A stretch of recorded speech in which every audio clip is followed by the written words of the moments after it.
அனைவருக்கும் அன்பான வணக்கம். ஜனவரி மாதம் 11ஆம் தேதி வியாழக்கிழமை அமாவாசை. நம்ம கோயிலில் சிறப்பு பூஜை ஏற்பாடு செஞ்சிருக்கு.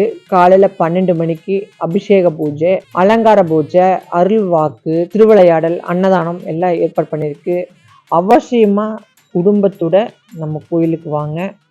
மார்கழி மாதம் நல்ல ஒரு சிறப்பான அதெல்லாம் சாமியெல்லாம் வந்து கொழுவிலேருந்து டெய்லி பூஜை நடக்கிறதுனால நல்ல சக்தி அதிகமாக இருக்கும். ஒரு மாதம் கண்டிப்பாக வாங்க, நல்லாயிருக்கும். அடுத்தது வந்து சாமி வந்து அருள் வாக்கில் என்ன சொல்லியிருக்காங்கன்னா, 2024 வந்து கொஞ்சம் 23 மாதிரியே தொழில் முடக்கம், குடும்ப பிரச்சனை, இந்த மாதிரி நிறைய சிறப்பில்லைன்னு சொல்லியிருக்காங்க. இந்த 24 பிறந்ததுமே கொஞ்சம் சிறப்பில்லைன்னு சொல்லியிருக்காங்க. அதனால இதுக்கு ஒரு பரிகாரம் சொல்லியிருக்காங்க. கண்டிப்பாக இது வந்து எல்லாத்துக்கும் நீங்கள் ஷேர் பண்ணணும். இது ஷேர் பண்ணுங்க. எல்லா குடும்பமும் நம்ம குடும்பம் தான். அதனால எல்லாரும் நல்லா இருக்கணும். எல்லாரும் நல்லா இருக்கணும்னா நீங்கள் இது எல்லாத்துக்கும் ஷேர் பண்ணணும். என்ன சொல்லியிருக்காங்கன்னா, அவங்களுக்கு ஒரு குலதெய்வம் இருக்கும் இல்லையா, அந்த குலதெய்வத்தில் 5 விளக்கோ 7 விளக்கோ 9 விளக்கோ உங்களுக்கு எவ்வளோ விளக்கு தேவைப்படுதோ அன்றைக்கி அமாவாசை அன்னைக்கு இந்த மாதமோ இல்லைன்னா அடுத்த மாதமோ வந்து கண்டிப்பாக போட சொல்லியிருக்காங்க. நீங்கள் இந்த வீடியோவை எல்லாத்துக்கும் ஷேர் பண்ணுங்கள். எல்லா குடும்பம் நம்ம குடும்பம் நினச்சிட்டு கண்டிப்பாக ஷேர் பண்ணுங்கள். என்ன காரணம்னா 2024 சிறப்பில்லை.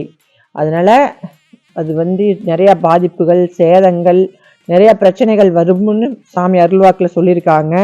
அதனால் உங்கள் குலதெய்வம் இஷ்டப்பட்ட குலதெய்வத்துக்கோ, இப்போ நம்ம கோயிலுக்கு வரவங்க நம்ம கோயிலில் பற்ற வச்சுக்கலாம். அமாவாசைக்கு வரவங்க, நம்ம கோயிலுக்கு வராதவங்க உங்கள் குலதெய்வத்தில் உங்கள் குலதெய்வத்தில் கொண்டு போய் அமாவாசைக்கோ இல்லைன்னா அடுத்த அமாவாசைக்கோ 5 7 9 எவ்வளோ விருப்பமோ கொண்டு போய் பற்ற வச்சுட்டு வாங்க.